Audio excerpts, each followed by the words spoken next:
let's see if this goes into, oh good, and this time instead of going into the Rust chat, the chat went into the Node.js chat.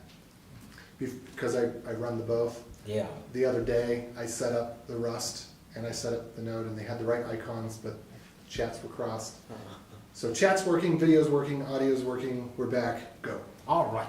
So what is big O notation? Big O notation is a mathematical formula that describes the performance of an algorithm. It'll determine how an algorithm will scale. By scale, I'm meaning as your algorithm takes in more data, how is that going to affect its performance? Is it going to be slower, faster, same, whatever? And I'm going to try to keep the math to the minimum because I said math and some of you are having heart palpitations. That's okay. We're going to keep this simple as we can because even I struggle with math. Next slide, please. All right, let's talk about big O of 1. So O of 1 always takes its time to run. Now, 1 means one action. You do one thing and you're done. Now, for example, it doesn't matter the size of the array. It could be 1, it could be 1,000,000. It takes only that one action to run. Now, here's an example. This function is first almost equal to. So it takes in an array and it takes in a number and it determines if the first item in the array is equal to the number. So it doesn't matter how big this array is, it's always going to take 1. All right, let's go to the next slide. Now, one classic example of this is objects in JavaScript notation, JSON. So if you know the key, it's O of 1 to run. That's why they like using that's why they like using these in API, JSON for API, because it's super fast, assuming you know the keys and you're not running through it. So for example, this is an object, it's me, and it's getting my name. This is going to be an O of 1 because I have the key. So boom, fast. And oh no, you're right. Yeah. So O of 2 is when we do two O of 1s when they stack. So when you stack and combine them. So for example, let's say this is the exact same function as we saw before. It determines if the number is equal to the first item in the array, and it's just running it twice. That's the only reason it's O of 2. So if you have a function that's doing many different things, this is stacking and combining. Let's go to the next one, please. Okay, let's go with O of n. So n is equal to the number of items either in the array, the function, excuse me, not the function, but the object or the set. It runs in what we call linear time.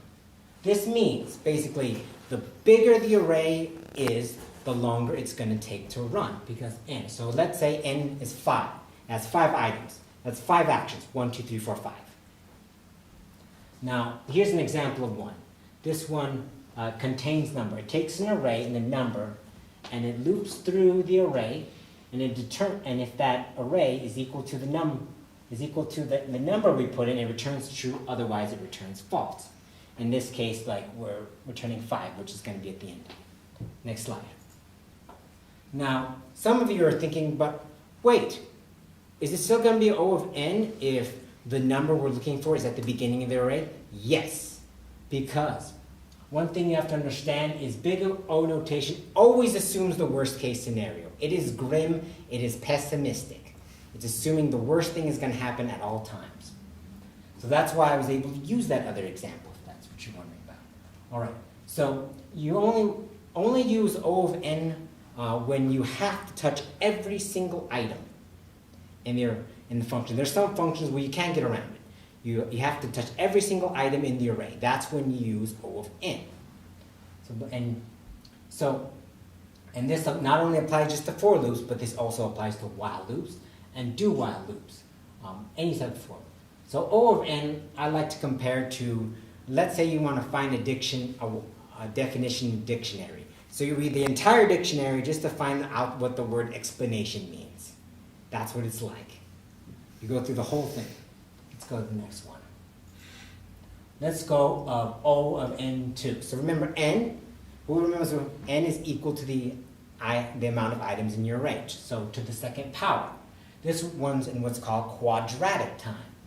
Now, it takes so let's say there's 2 items in the array.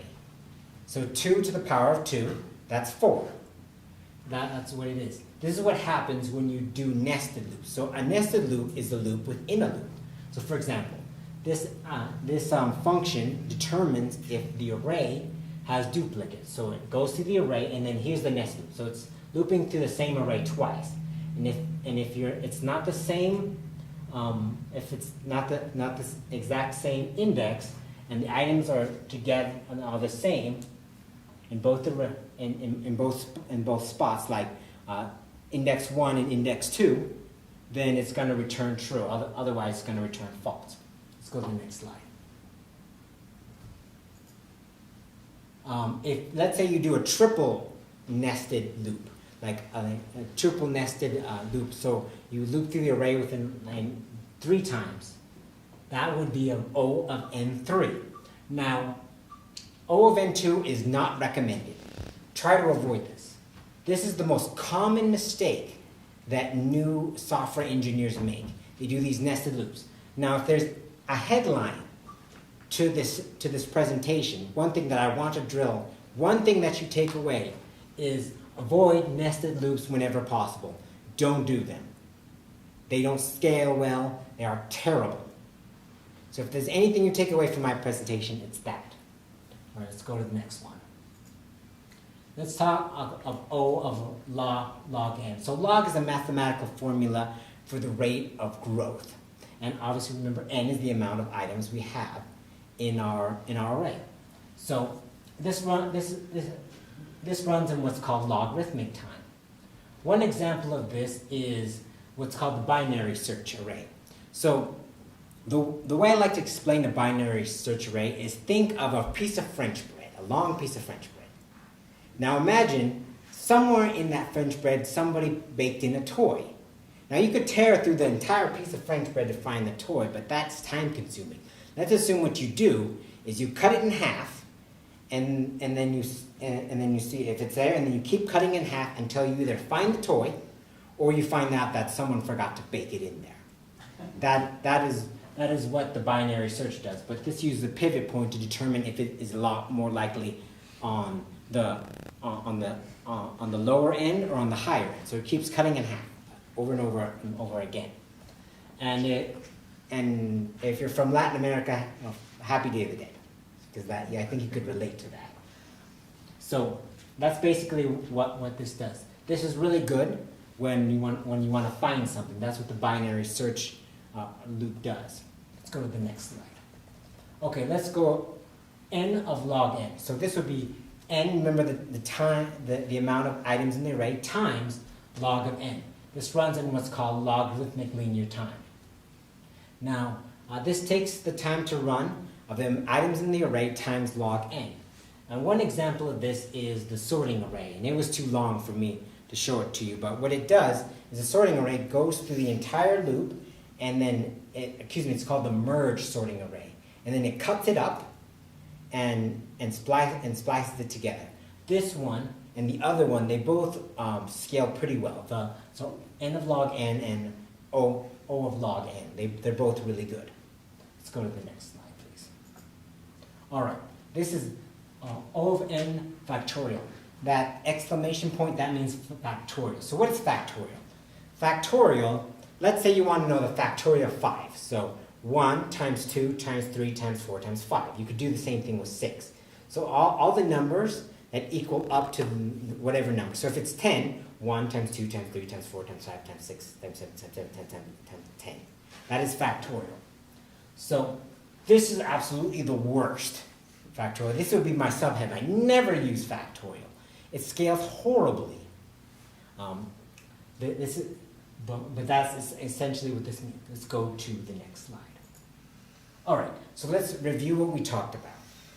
O of n notation is a mathematical formula that tells you how time efficient your algorithm is, how well it's going to scale. We came up to the conclusion that we like O of n1, O of 1, not O of n1, O of 1, sorry. O of 1 and O of log n. Those are fast, they scale really well. N of log n scales pretty well too.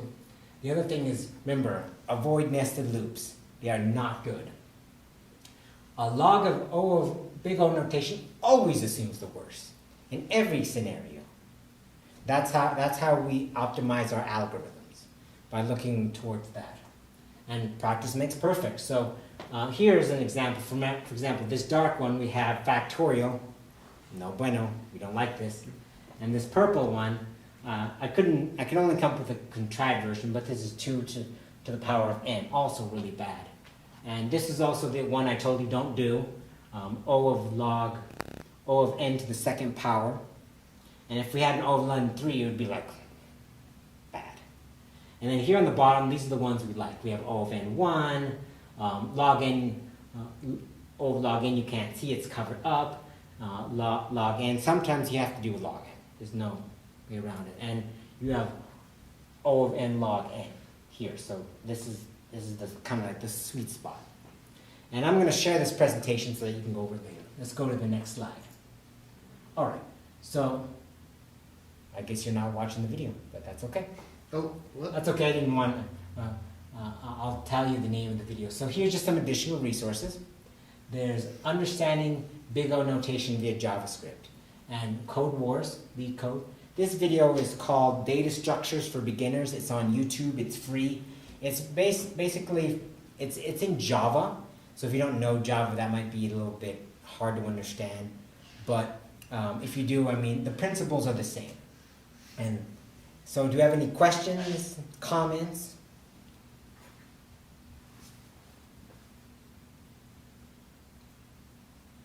I guess that comprehensive. Good summary.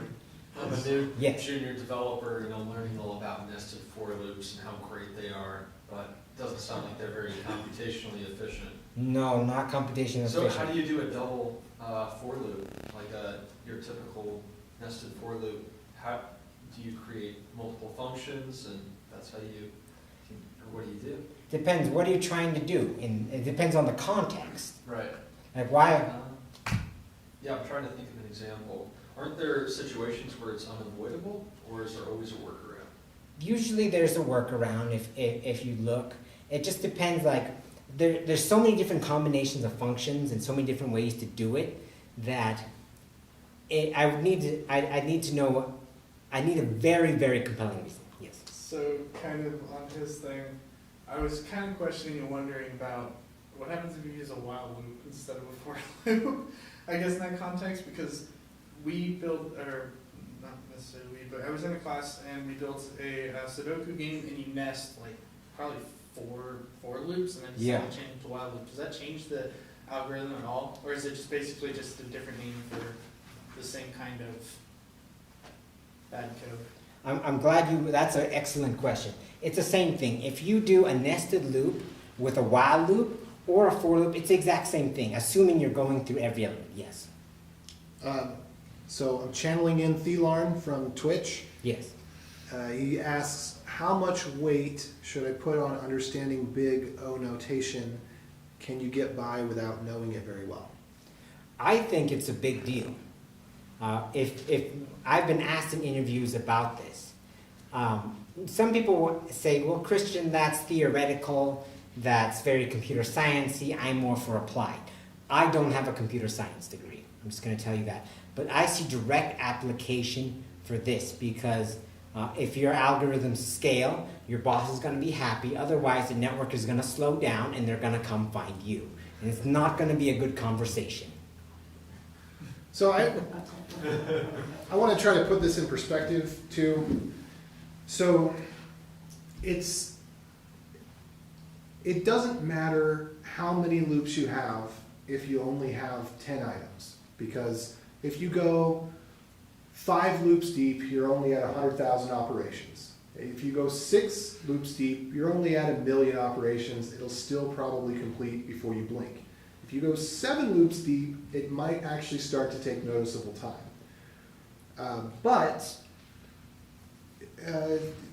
Think about it like this. If for every one of us, say there's 1,000 people, and say that each person in turn has to check if they have each of the 1,000 people in their address book. And in their address book, they have 500 people. So out of 1,000 people are in the room, each person's going to have to look in their address book, and they're going to have to scroll through and see if this person's in there. And then they're going to have to scroll through, and they're going to have to see if this person's in there. And then they're going to have to scroll through and see if this person's in there. That means that 1,000 people have to do 1,000 operations, so we're already up at 100,000. Did I do that right? And then you're going to have to check roughly, you're going to have to check 500 times, so now you're at 5 million. Because is 1,000 times 1,000, 10,000 or 100,000? How many, we got some Zero, zeros? zero. It's a million, Oh, 3 zeros. Okay, good. I'm not good with that. 3 zeros, 3 more zeros. Yeah, there we go. That's, Add the zeros up, yeah. thanks. So, and then you've got, you've got 500, so you add 2 more zeros on there. So now you're at, what is it, 50 million? You have 500 million? Okay, so you have 500 million operations. So just think about it, try to take the problem down to a real world problem. How could we make this a lot faster? Well, we could line up everybody in alphabetical order. We could have, potentially, depending on the situation, if everybody's trying to add everybody to the contact list, what we could do is we could create a separate contact list and then have everybody add that into their contact list.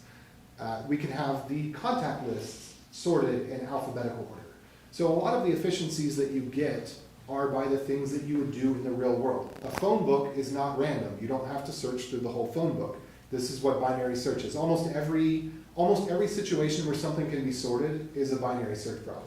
So the phone book is listed alphabetically, so it's the same thing as if I was scrolling through a contact list on my phone. If I know your name, then I know roughly, I can split the phone book in half, and I know whether I'm going to split it in half again this way or that way.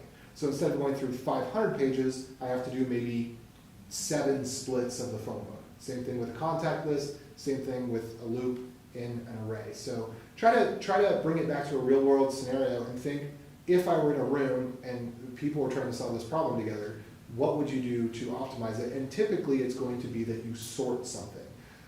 And I would say typically in JavaScript, you're not doing the types of things that require big O notation because JavaScript is not good at that and doesn't have the resources built in to do that. For example, JavaScript does not have vector memory management.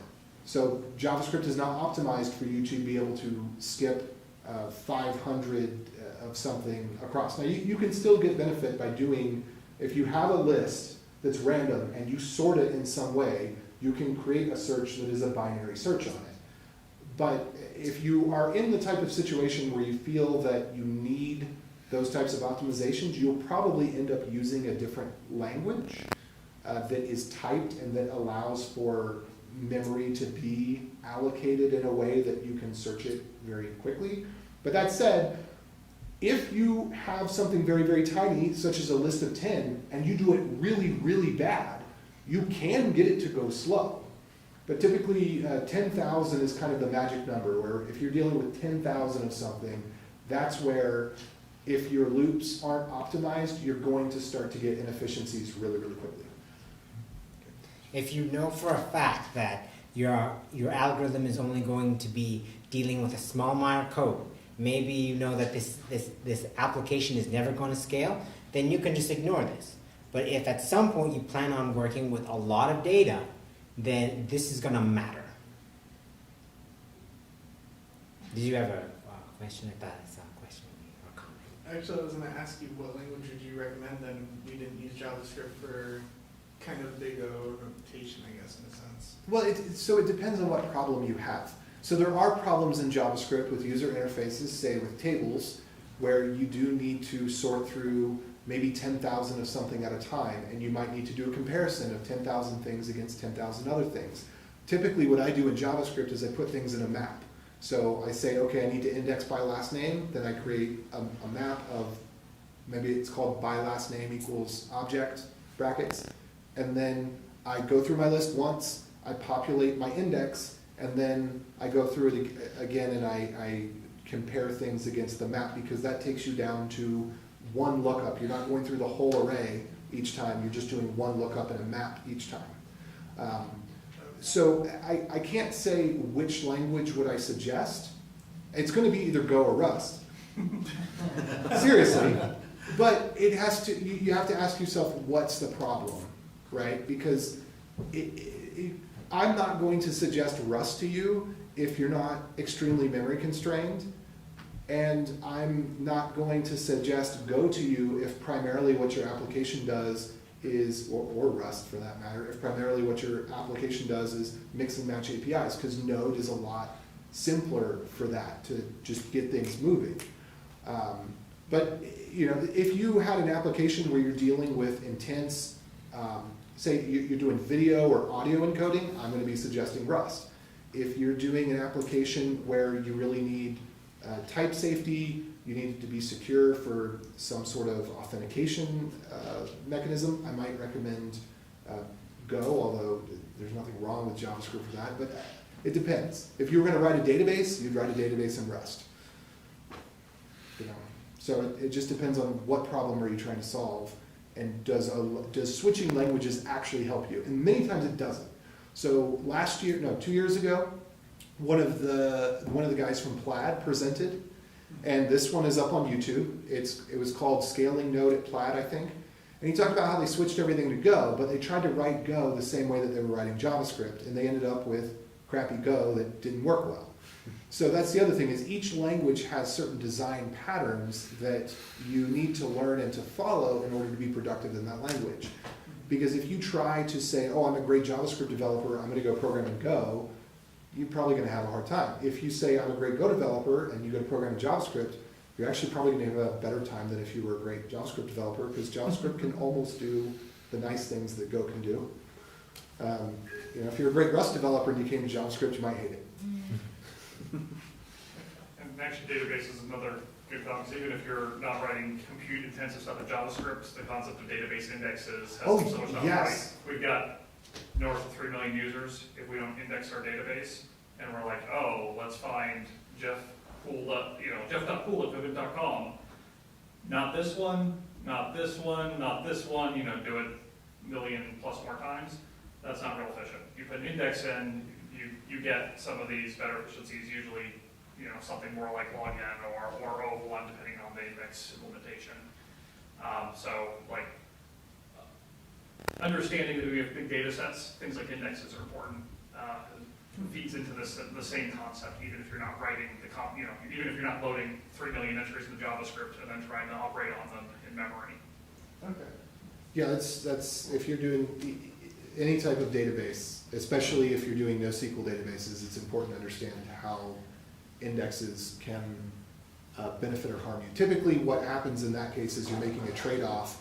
When you create an index on a database, what it does is it creates a second copy of the database, and every time you write into the database, it writes to both places. And one is a smaller copy that only has the thing you're indexing on. So say it's last names, then it's just going to be a file that has all the last names in sorted order. And then if you insert a new last name, it's going to rewrite part of that file. The file's probably going to be bigger than it needs to be so that there's extra space to move things around. But essentially that's what it does. And so in a database, when you don't have an index, it does a table scan, meaning that every row is checked, just like we've been talking about with the list in the phone, so on and so forth. And when you do have an index, then it's doing either a binary search or a search that is similar to a binary search, where it's basically picking a midway point and then going left or right, and so that it can go through 100,000 items in 7 or 8 steps in the average case. Okay. Cool. Thanks. You're welcome. Any other questions, comments? Got a bit of a comment as far as kind of like back on those like early return statements out of the for loops. Yes. JavaScript has array methods on them now. They're somewhat new. So there's like a dot sum, so you can give it the predicate function or whatever, and it will do it, I believe, an early return. Probably Yes. it's doing the same thing as that early return for loop, but you don't have to iterate through the whole array just to see if something matches. I'd like to look that up. That sounds interesting. But yeah, find any way to, once you have what you need, finish it. I mean, if it's the return statement or that dot sum method, please do it. Any way you can shorten it, make it faster, and not have to read the whole dictionary, please do. All right, any other comments, questions? I have to heartily disagree with you about curly braces. Because you're just going to introduce those into your code. Use Prettier, use JS Hint, and don't make choices about beautifying your code on your own, because code style, JavaScript is one of the few languages, modern-ish language. JavaScript's driven by committee, not by people.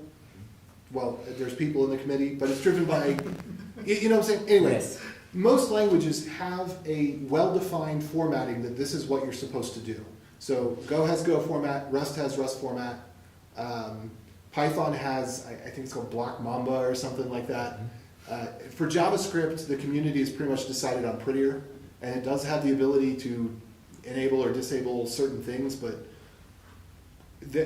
no one ever got fired. Oh, in fact, actually, iOS had a 0-day vulnerability that was because somebody hit enter and didn't put brackets that were optional brackets. And there are t-shirts for this. It was about 10 years ago, maybe probably not quite 10 years ago, but it was, the line was go to fail. So if you search go to fail t-shirt, I think is what it is, you'll see the lines of code in the iOS SSL library that created a 0-day vulnerability where all SSL was disabled on iPhone devices because somebody left out curly brackets and had an if statement that looked exactly like what you showed, where it was if this, else that.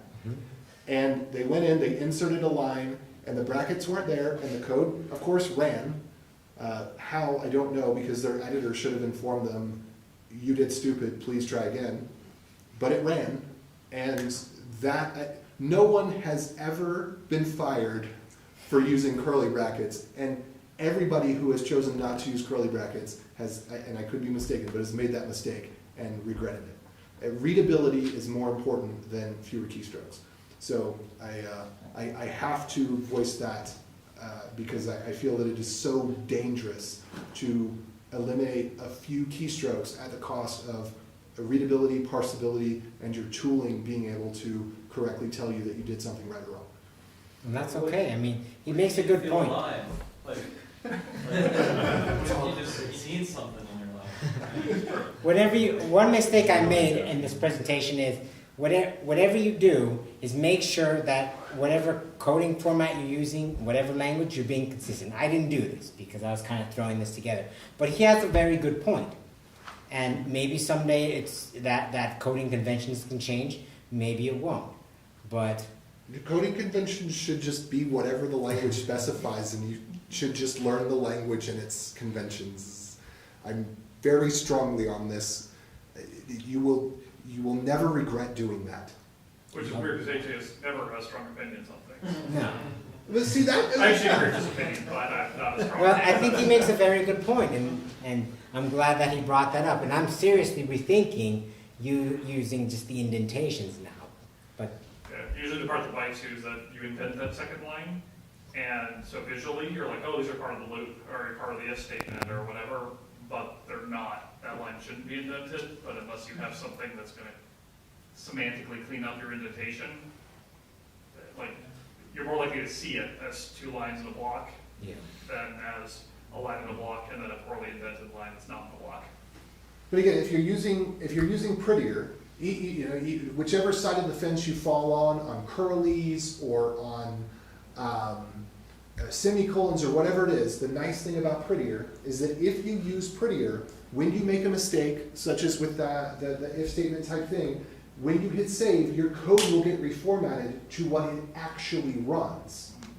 And so I think it's a terrible idea to not be using either VS Code or Vim with the default plugins for JavaScript. The Prettier, either JS Hint or maybe ESLint or JSLint, one of those three linters. I prefer JS Hint myself.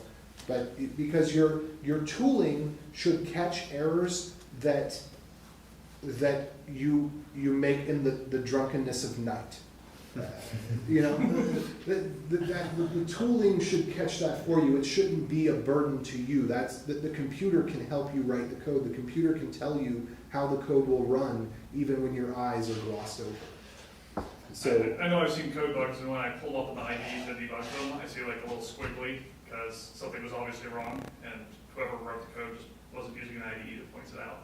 yeah, I think the term IDE can be a little heavy-handed, because neither VS Code nor Vim, maybe, I don't know. But just don't use Notepad. It's free, yes. Most IDs are free, so go ahead. I was just gonna ask you, what's your opinion kind of on stuff like, so JetBrains does like IntelliJ, they do PyCharm, I think they have WebStorm for JavaScript, HTML, and CSS. What's your kind of thoughts on those? Have you used those before? I really don't have any thoughts on those. I think you should know VS Code, I think you should know Vim, but because then, especially if you're a Node, you need to go know Vim, because if you're a Node, you should be able to log into a server and get stuff done. I can almost see the argument. I think even as a front-end JavaScript developer, you should still know Vim, because every computer in the world, if you log into an Apple Watch, it's got Vim on it. Vim is on every single computer in the world, except for the Windows ones. But they're the minority. There's very few, only laptops are Windows. Everything else is Unix or Linux. Your thermostat, your car, your laptop, your servers. The majority of the computers in the world are Unix. And Vim's there. And you can get Vim on Windows too. It's not that hard. You just download it, double click it. It's just not pre-installed for whatever reason. But as far as the other ones go, if they work for you, great, but don't lose the ability to know how to actually run the code. Because I've seen a lot of people, they start with those types of editors, they don't know how to use the command line, they don't know what options they need in order to start their program. So if they don't have that specific editor available, they have no idea how to do anything. Whereas if you use the simpler tools, you should know how to run Java C or GCC or Node or whatever it is. You should know how to run the thing that turns your code into an executable or that will start your code. If you are so ingrained in your tooling that the only thing that you can do is deploy to Azure functions and you have no idea how to test your code locally, Okay, thank you. opinionated man's opinion. But it's all prettier. We welcome opinionated opinions. Any other questions, opinions, comments? Anything from the chat? Oh yeah, we do have some stuff in the chat here, sorry. Yes. So Christian, Theolon says, great presentation, Christian. Thank you. Sending my thanks from Australia. Let's see, Will asked, will there ever be a talk on cache efficiency? That's not really something that you can answer. Yes, Will, you're going to give it for us. I look forward to that. What are your thoughts on using arrow functions? I'm told too old. I think that's supposed to be I'm used to the old way of using function keyword, yada yada. I will, you go ahead and respond to that. All right. I think you're in on the arrow functions. I'll be honest, I love arrow functions. Now, not everybody likes them. And when you're programming, whatever you do, just be consistent. If you're going to use arrow functions, just continue using them. Otherwise, whatever you do, make sure it's consistent, it works, it's readable, and it works for you. Now, some of you may not like it, and that's okay. I don't believe in the what works for you. I believe in the what always works every time. And unless you have an intimate understanding of thisness in JavaScript, you should not be using arrow functions. But I don't like the shortcuts. I don't like putting things on one line. Statements should go on their own line. You shouldn't be combining statements. It is always easier to read from top to bottom than it is from right to left. People often think from right to left, but when you go to read, because it's the write versus read. When we write in a database, we write to the index and the database main file at the same time.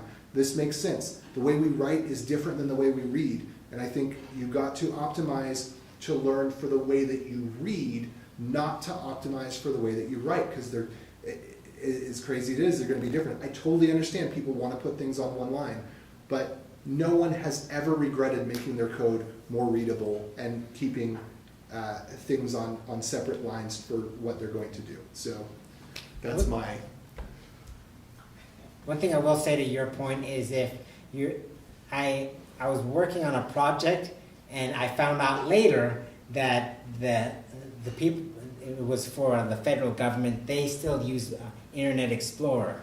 And Internet Explorer does not recognize arrow functions, fat arrow functions. That's another thing too, I'd say, is people like to use crazy features of the language. In Node, you can do that. Because in Node, if you have version 16 of Node, you have all those features available and you have no concerns. So if you want to use the latest features in Node, do it.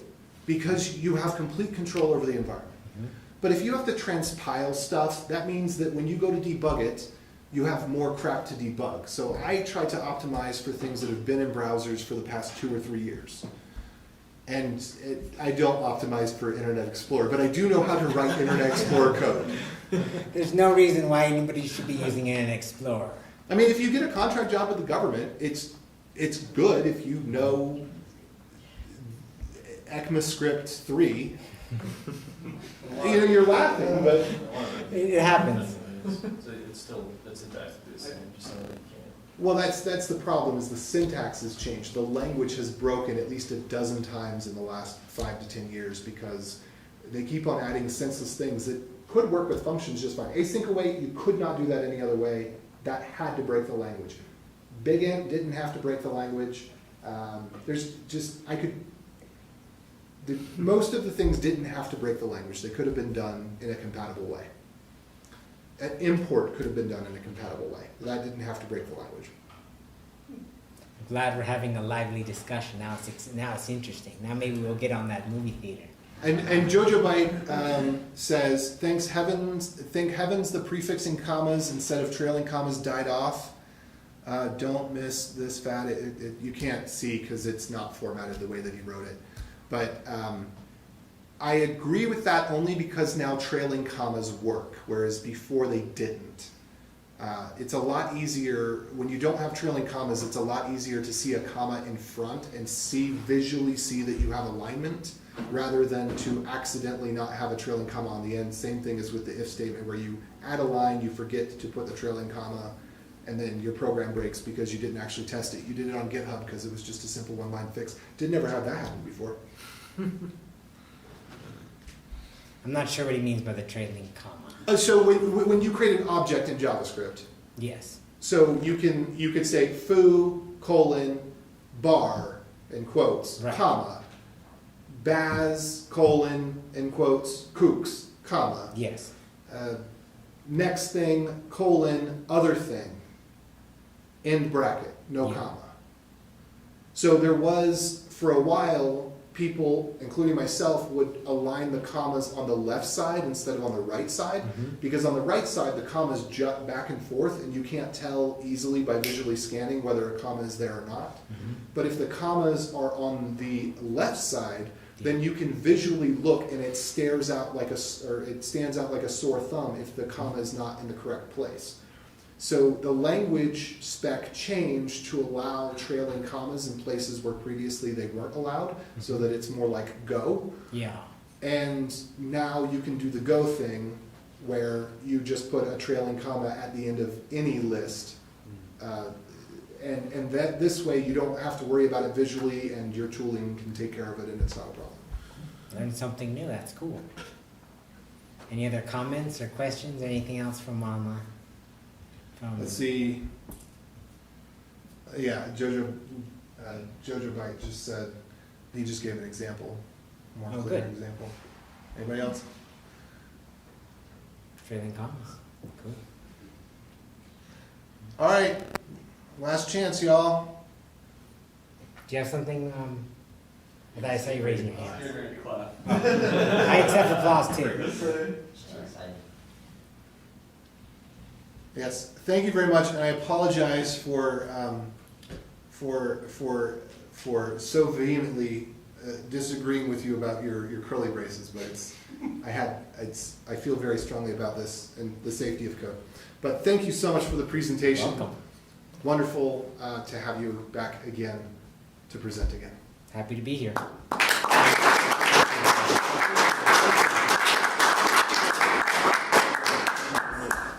That was fun. I showed everybody else's face, but I didn't show my face, so I'll do that for fairness. So that, yeah, this is the face of the man who is So rude. That's all right. I was hoping that we'd have like a discussion, like a good debate about the topic. I would say no one in my class uses like, they use VS Code, that's because I have some, they're like, how many use brackets? VS Code's better. It just has more extensions in my opinion. I don't know enough about brackets. I started on brackets, and I think it was a good intro to me because it had less stuff. But as I learned more, I was like, I need more, so I started using VS Code. Okay. Because a lot of times, so I tried to break down like 5 extensions that they have to have. Prettier is one of them, and I go through and like teach them kind of through a tutorial, basically like install VS Code, do this, install these, restart it, and then you're done. So now whenever you save your code, it'll format itself. You don't have to think about it anymore. I don't know if that's good or not, if they should know how to format before they have Prettier, but then it's kind of there, and so I don't see a point in teaching how to format it if you'll just use Prettier anyway. Well, I think that so the one thing that's great about Python, which is one of the reasons that I used to recommend Python to start learning, is Python enforces that you get your indentation correct. If you want to tell whether or not somebody has the capacity to turn into a good coder in a reasonable amount of time, when they're new, watch over their shoulder without a Prettier formatter and see if they learn to indent their code properly. Now, I'm not talking about the tabs versus spaces thing, because that's just a fluke of the editor, right? But if someone doesn't logically understand that they should be indenting their ifs and indenting their fors within the first couple of days, they're probably not going to get it. That said, maybe I'm completely wrong and it's just a training thing, but I think that it's a logic thing. But there's no sense in not helping someone train in that direction. If you can provide somebody a tool that gives them the training wheels to help them learn, yes, why wouldn't you? Why would you let them suffer? And I think GitHub Code Complete could be dangerous, because then you're learning. Then you get a positive feedback loop, which actually means negative. But then you get this feedback loop of people write bad code on Stack Overflow and bad code in open source repositories. GPT-3 learns bad code, and then GPT-3 suggests bad code to you. So if you were to do now it'll get better over time, but if you just let GitHub autocomplete for you, it'll create your 3-level nested loops and such. Occasionally it'll surprise you and get it right and give you the optimized version, but. Is that the GitHub, Copilot. Copilot, okay. I was reading about that because they were saying that supposedly they were trying to build software that would, get rid of software engineers. And I'm like, someone's got to write the code to actually make that thing do what it does, so. Talk to people who use it daily, and the most common thing that you'll hear is that when they give presentations, they have to turn it off because it's too much mental load for them to read through what it's presenting. And you'll hear people say crazy things like, oh, I try to write my code so that it will autocomplete better, which is like saying I try to bake foods so that they can bake in the freezer better. That's just silly. You don't want, yes and no. It's not good enough yet to try to make it so that you're, anyway. But there's a lot of cognitive load in having to look at the solution it presents and then rework it. So I'm of two minds about it. I've used Tab9 for very simple auto-completions, and it's pretty phantasmagorical.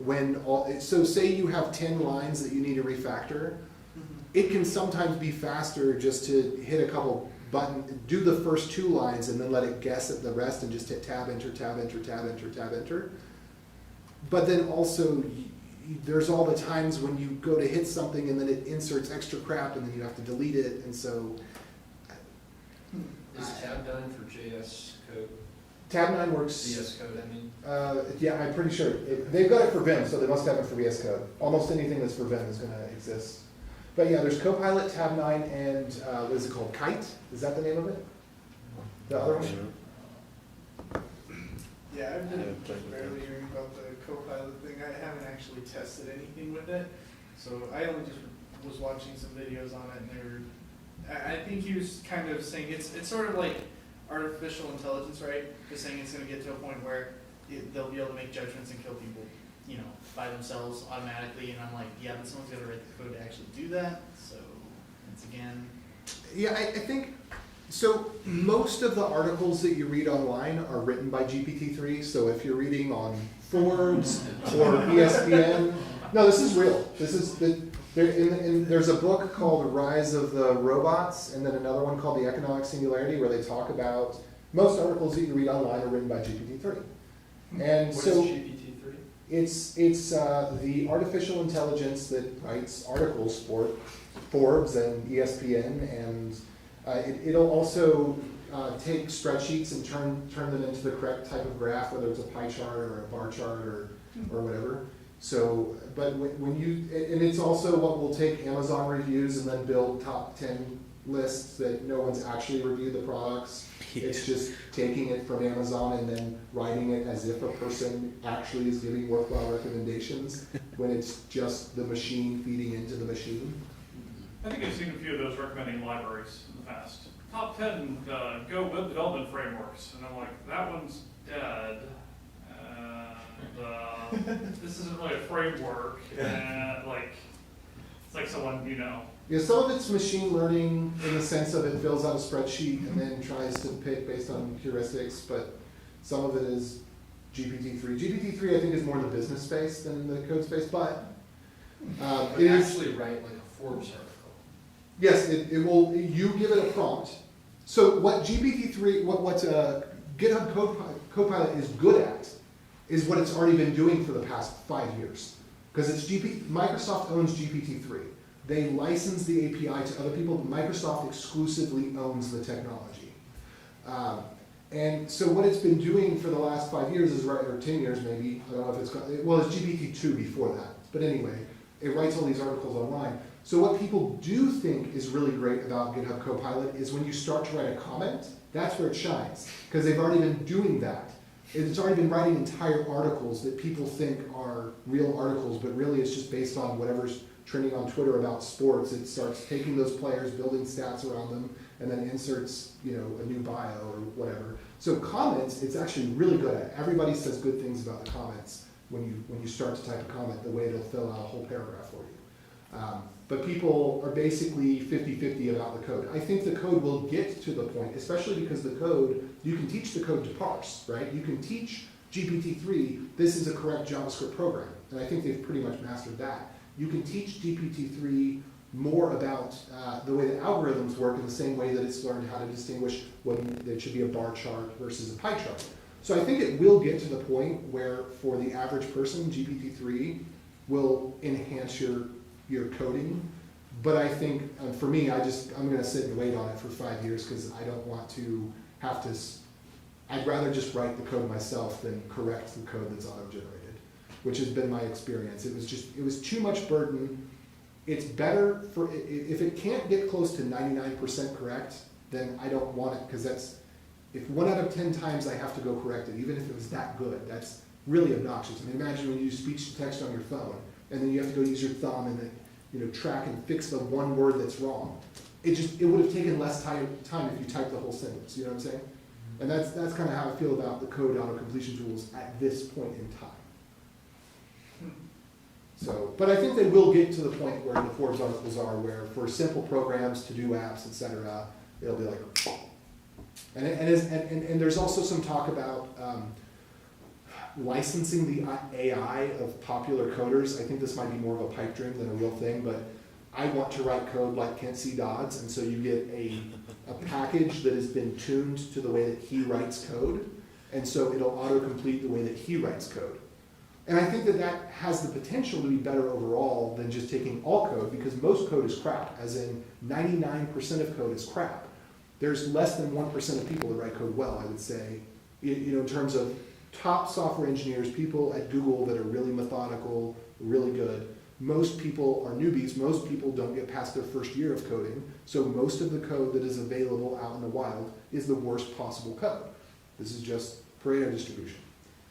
The best code is going to be written by a very, very small number of people that have 15 years of experience, you know? So I think that, you know, there might be something there to trimming the fat down to just certain, you know, authors or projects or whatever. It's great with TypeScript. Saves a lot of keystrokes. Oh, I bet it does, because that's their thing too. That's great. So then you just run a function, it already knows what the types are, it knows that it's an array of a specific type, and auto completes all that for it, which is great. I love it. Yeah. Cool. I would- Well, yes, please try to, if you know, if I've said anything that you disagree with on the, please. No, editors are like girlfriends, you know, they don't say anything about them, so. Well, You like yours, keep yours. editors are like girlfriends. I like You like yours. Ride or die. Well, yeah, I mean, if you got anything else to say about the GPT-3 or the Copilot, like things that you've noticed that are really productive, I'd love to hear it, But but. I just, for me, it's remarkable how good it is. And like sometimes it's more efficient than what I was gonna write. Cause I was going down a whole filter path and turns out it would have been better. And it does look at your code and bases its recommendations based on your specific repository. And so it's remarkable how often it matches my code style. I like it. But all you do is just keep typing and it won't use the suggestion, you know. You just hit tab and it completes it, or you just type what you would type anyways. You know. Cognitive load though, for sure, like you gotta read it. I love it, yeah. That's the first all positive review that I've heard. And I think the TypeScript might be one of the key factors, because that's probably where they're investing the most, because Yeah. TypeScript is Microsoft's C# port of JavaScript. And like, yeah, it enforces that those structures, you have to use them, you know, so it makes sense. Yeah, and the TypeScript linter, it is remarkable. I wish that it was better with JavaScript, Yeah. but it is remarkable what it does. It's funny that it can't understand types in JavaScript. And if you do type of, it has no idea what you're trying to do. Yeah. It did blow up my face the other day. I was interviewing, and we were pairing. That's the way I like to do interviews, like coding interviews. And it was auto-completing like exactly what I would have written anyways. So I had to go turn that off for the next thing. Look, I got it. It's not bad. It's funny, so you're doing the driver situation, Yeah. so you're the typer and they're the, Well, we just remote it, and they just control my screen. And then, okay. and then it's like, here's the next feature or what's the next feature you'd like to build, and then we just work through what they want to build based on the example code that I have. And then like, you know, I mean, it's a pretty contrived example, so they go down the same path generally, but I just like to know what questions they ask and like what files they open and how they use their mouse, because if they're doing this to switch over to a browser, then you're out, you know. It's pretty easy to expose those sort of like inefficiencies when somebody's a senior developer, they're clearly not, but For the record, I don't ever code without a browser open, and the APIs I use every day, I've got the docs open. yeah. Well, even that too, like a lot of people, they'll like, oh, I've done this in another project. Well, go figure it out. How do you figure it out? Like, do you Google it? Do you go to docs? Like, even that sort of stuff is valuable for me. Alright, Just how do you learn? How are you to work with it, actually? and it's the worst for me when I'm switching between languages, so I'll write in Go, I'll write in Rust, I'll write in JavaScript. And when I'm switching between the first couple days of switching, I'm doing everything wrong. Yeah. Mm. Yeah. Yeah.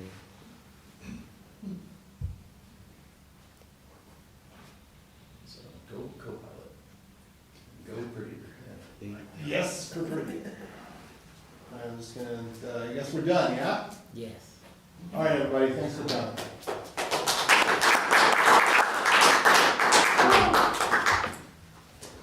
Cool, let's see if we got any last things. Yeah, I'm actually a student. It's in Austin, right? It's nice to meet you. Very nice. You've been coming here for a while? First time